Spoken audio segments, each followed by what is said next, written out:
with Dr. Katnini. This is episode 2, what your creatinine and cystatin mean.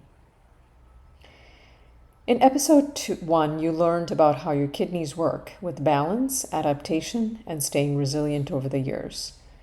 Now, that's how your body maintains itself, responds to stress, and keeps going. So now here's where most people don't understand. Your kidney labs are showing your balance, adaptation, and resilience on a lab value and telling you in real time what's happening with you. Your creatinine is not just a number. It has to be taken in context. If there's a sudden increase in creatinine or decrease in your kidney function, there's a big signal that your kidneys are sending out. Is it dehydration? Is it medication? Is it a blockage in your kidneys? So there's a test that we use called cystatin C, which eliminates things like dehydration, muscle mass that factor into creatinine. Because when you're reading creatinine and followed by creatinine is a number called eGFR or estimated GFR, eGFR really is an estimate. The lab takes your creatinine and plugs it into a formula we call MDRD or CKD-EPI and comes out with a number. In the same day, if you do creatinine and GFR on the same person, it will be different values. So it's important to learn how to interpret the values. The other thing to know is your creatinine trend over the years, how your kidney function or your creatinine has been over the years. That would be a helpful information to have in order to determine how acute, which means how sudden, or how chronic or how long you've had this issue going on for. That would determine how well you do.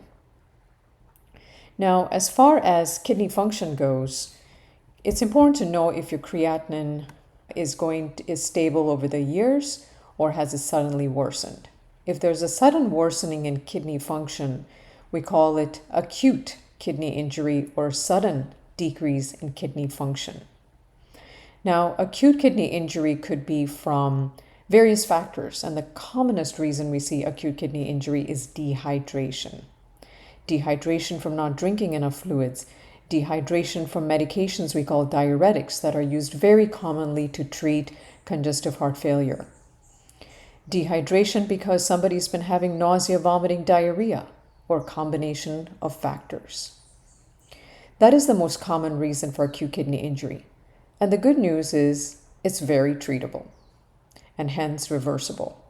Once the dehydration is corrected, kidney function should return to that person's baseline or usual creatinine range. Now, what happens if that acute kidney injury prolongs, meaning prolonged dehydration, along with medications that hurt the kidneys, such as non-steroidal anti-inflammatory drugs, or NSAIDs as they're called, which are readily available over the counter and under brand name Motrin or ibuprofen, naproxen, Aleve. Aleve is the brand name. So these medications are available over the counter to treat arthritis. So if someone is dehydrated and takes these medications called non-steroidal anti-inflammatory drugs, their kidney function will worsen even more. Now, there's another type of acute kidney injury that we see very commonly, and that is because of obstruction or blockage in the kidneys, something we call obstructive uropathy. That means the urine flow is not proper because of a blockage, either at the level of your bladder or higher up in the kidneys. Now, what can cause bladder to be obstructed? It's usually a very enlarged prostate. So if your prostate is enlarged, it blocks the bladder neck and prevents the urine from flowing. When that happens, there's backup of urine, backup of filtrate, and causes swelling of the kidneys we call hydronephrosis. So when that happens, most of the times it's cured by putting a Foley catheter. Just putting a Foley catheter relieves the obstruction, and kidney function returns to that person's baseline kidney function. But now if the obstruction is prolonged, meaning if that person had long-term obstruction not necessarily prostate, but some other reason which caused chronic hydronephrosis, which is basically swelling in the kidneys over time. Now, that kidney function may not be reversible so quickly. Now, for obstructive uropathy, there's another reason for obstructive uropathy, and that is more higher up obstruction, meaning more in the upper part of the kidneys. We call renal pelvis and uretropelvic junction. The common reasons for that are kidney stones. And when kidney stones are blocking those areas of your kidneys, they again cause backup of the filtrate or urine, and they cause hydronephrosis, which is swelling in the kidneys. Now, how is that condition treated? It's treated either by stent placement, or if a stent is not possible, by placing what they call percutaneous nephrostomy tubes or PERT tubes. So that relieves the obstruction and helps with the kidney function. So those are the usual reasons we see acute kidney injury happening. There are other reasons. One of the reasons is acute tubular necrosis. Now, what is acute tubular necrosis? Acute tubular necrosis, or ATN, is a very common condition we see when somebody comes in with severe low blood pressure or hypotension, which means the blood flow to the kidneys are cut off, causing part of the kidneys to become necrosed, or it's death of tissue. So when that happens, when that person comes in with acute tubular necrosis, typically they're very sick. They have very low blood pressure. They are often in intensive care unit requiring medications to support blood pressure. And they may end up needing what they call CRRT, or continuous renal replacement therapy, a form of dialysis that's over 24 hours with slow cleaning of blood. Now, acute tubular necrosis may also present less severely.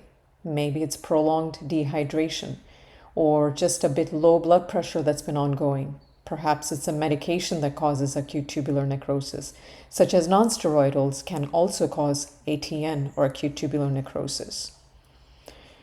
Now, there's another kind that we also see along with acute kidney injury, and it's called acute interstitial nephritis. Acute interstitial nephritis is a type of acute kidney injury, meaning patients usually get antibiotics. Antibiotics such as amoxicillin, penicillin class, and there's several other antibiotics that can cause acute interstitial nephritis. And when that happens, patients typically have what they call eosinophilia, which means there's a blood cell count called eosinophils that are elevated when we do CBC. That can happen.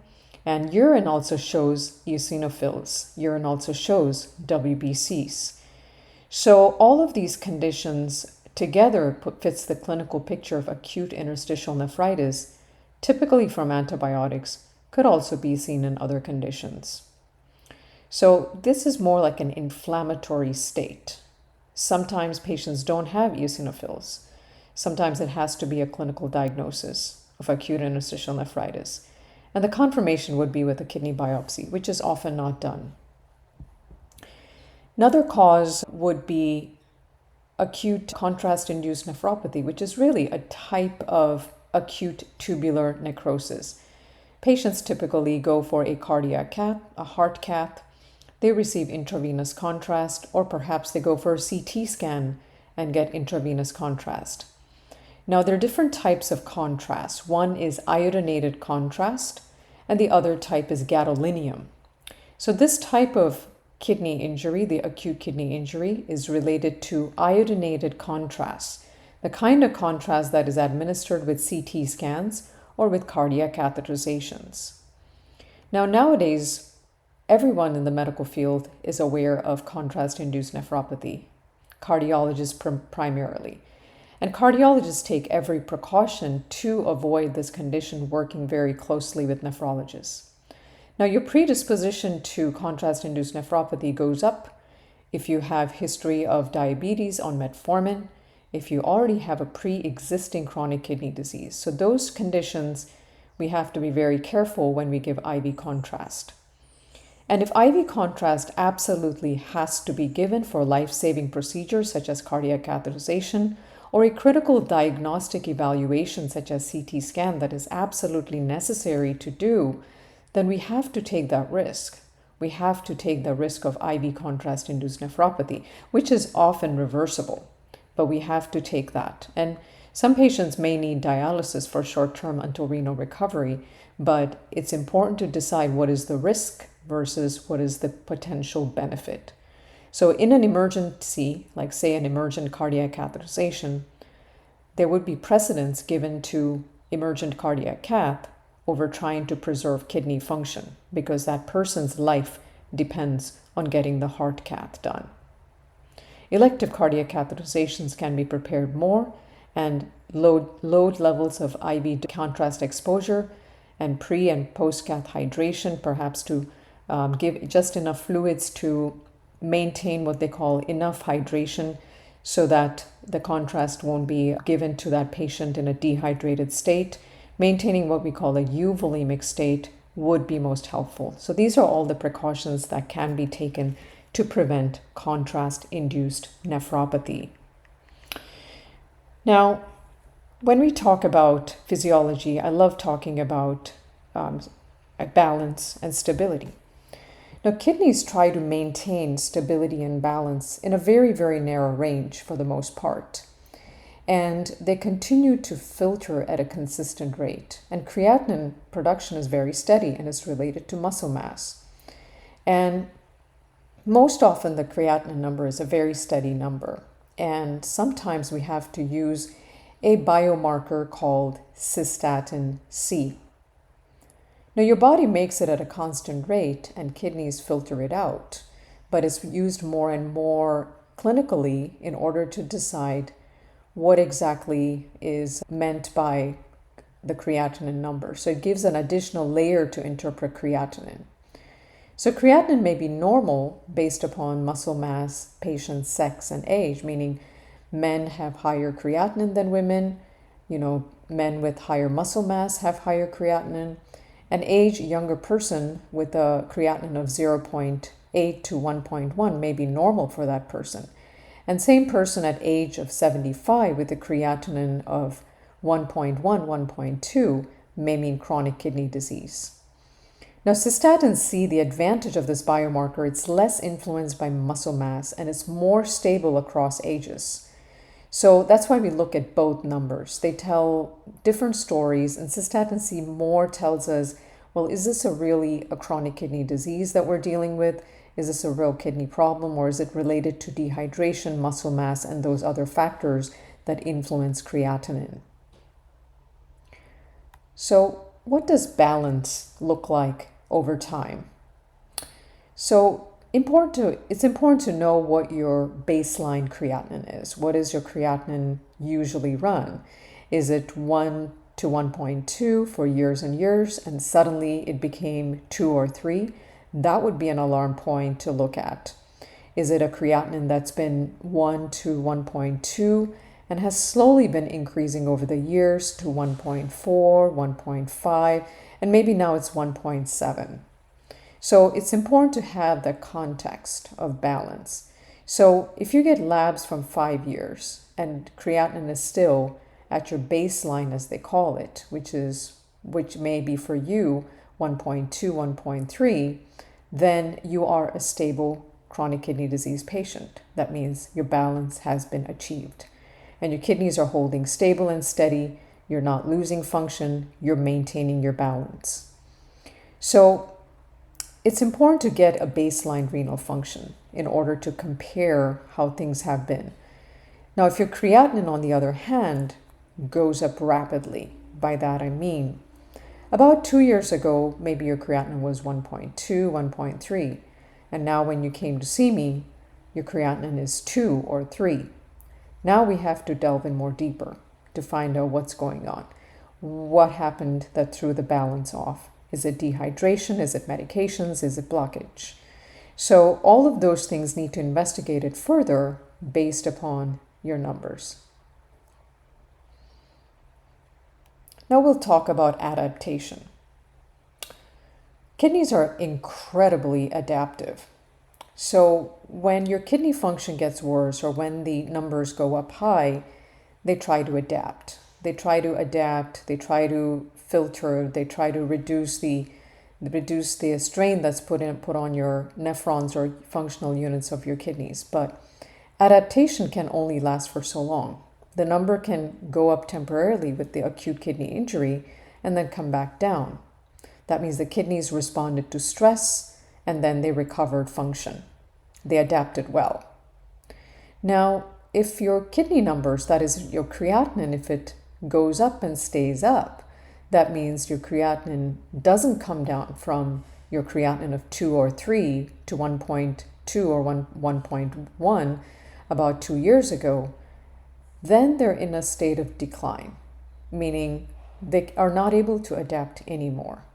Over the last 2 years, you actually lost some real function of your kidneys.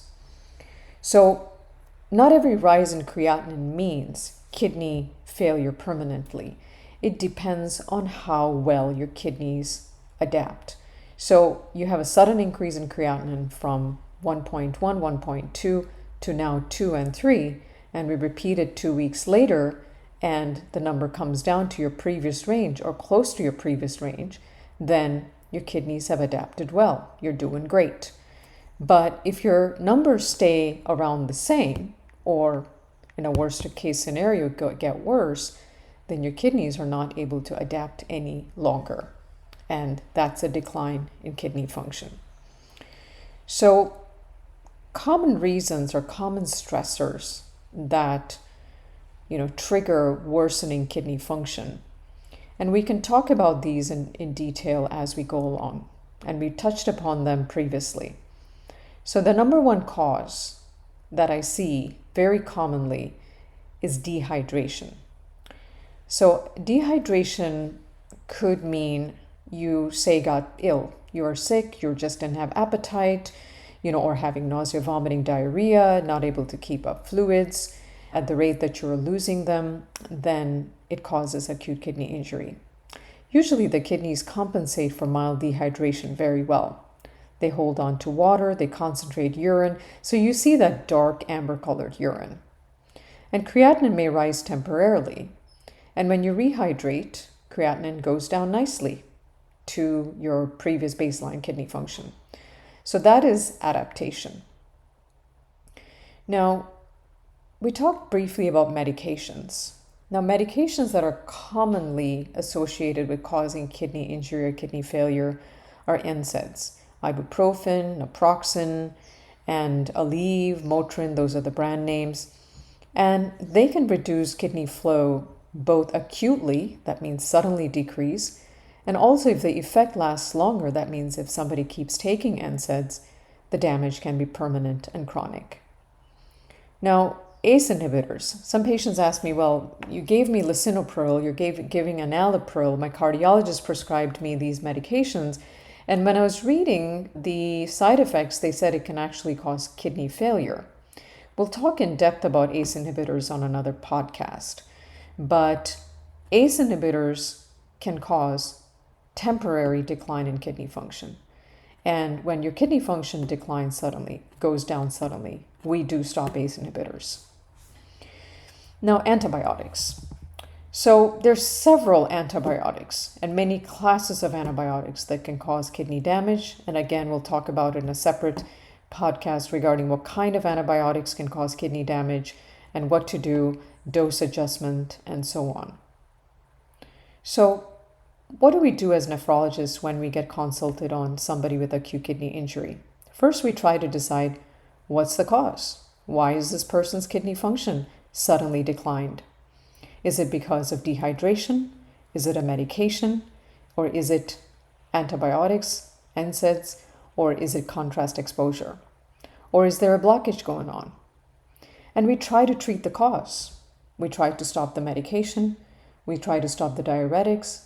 We try to encourage patients to drink more fluids and have them repeat kidney function and follow up.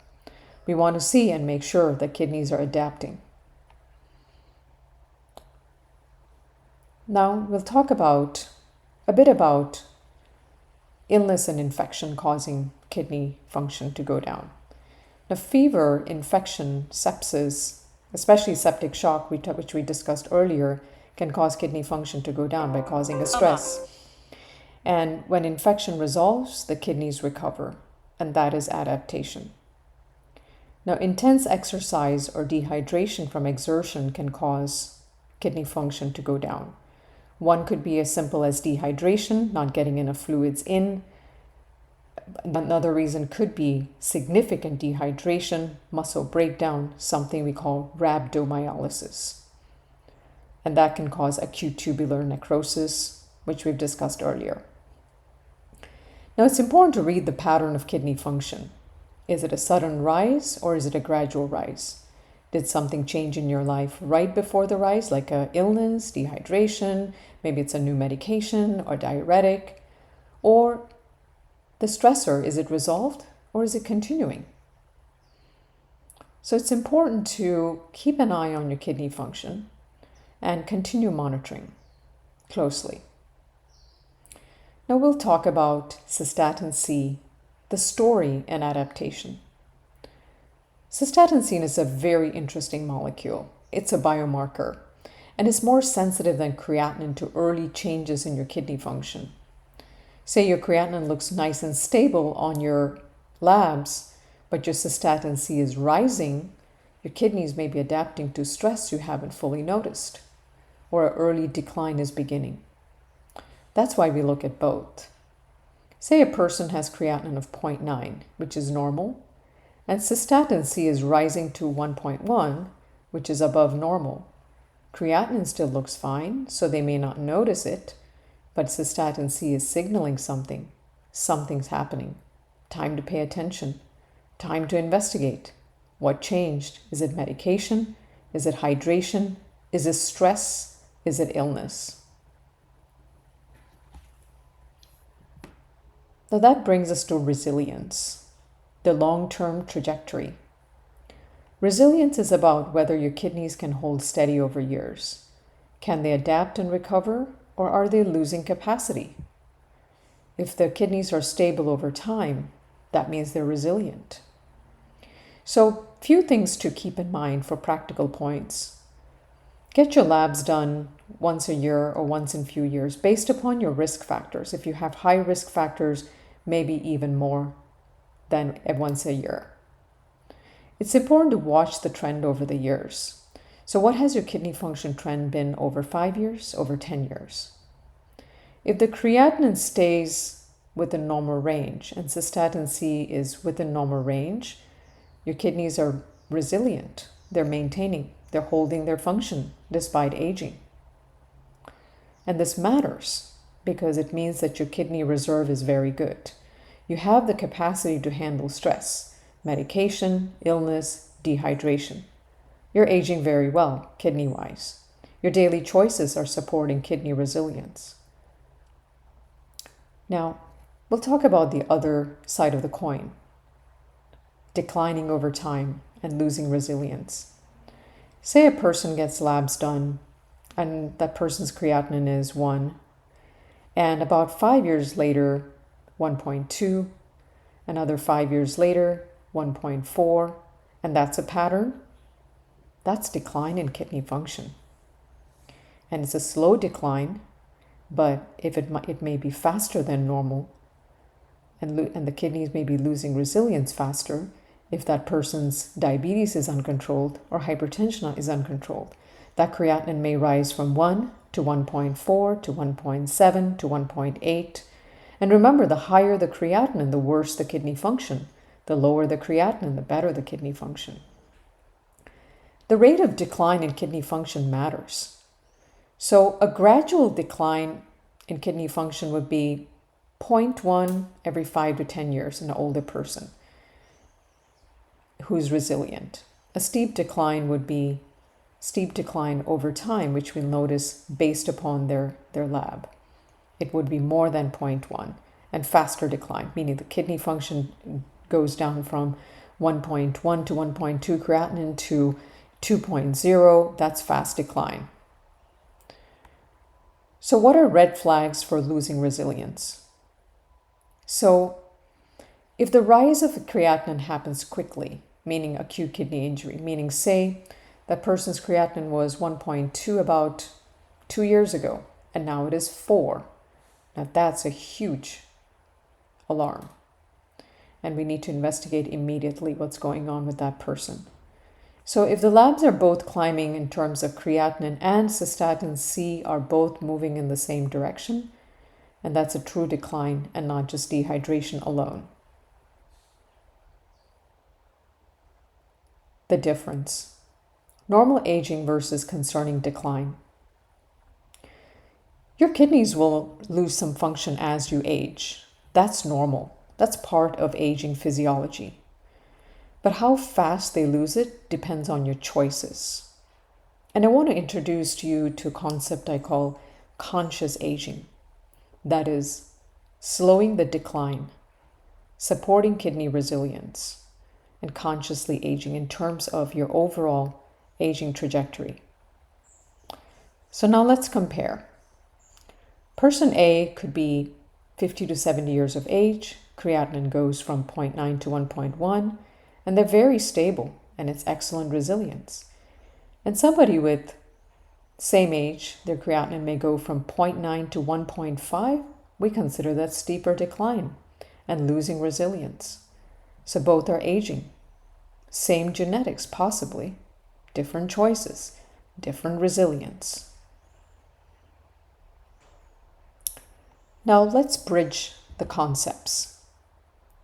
How act your age supports kidney bar. What do I mean by that? So your daily choices, which I came up with an acronym. A stands for awareness, C for conscious choices, E for efficient action. Determine whether your kidneys and bar stay strong or decline. A for awareness, C for choices, T for transformation. And A stands for attention, goals, and efficient action. So awareness is paying attention to things that stress the kidneys. Are you on medications that affect kidney function? Know the side effects. Are you dehydrated? Did something change right before your creatinine went up? What are conscious choices you can make? Making decisions to support your kidney balance. Drink enough water for your activities, your climate, your overall health. Be cautious with NSAIDs and other medications that may impact your kidney function. Manage your blood pressure. Hypertension damages kidneys over time. Don't oversupplement. Some supplements are damaging to the kidneys. Now, what is efficient action? Efficient action is doing what actually works and has been shown in clinical trials to work. It's regular moderate exercise, and we'll talk about exercise in another episode. Not extreme, balance stress with recovery, consistent hydration, low sodium diet, stress management, because chronic stress damages the kidneys, regular blood work, know your baseline kidney function, and catch changes early. Your lab numbers are feedback, and when you understand what they're telling you about your kidneys, you can respond and act accordingly. Thank you for listening. In our next episode, we'll discuss more about kidney function, chronic kidney disease, and what it means.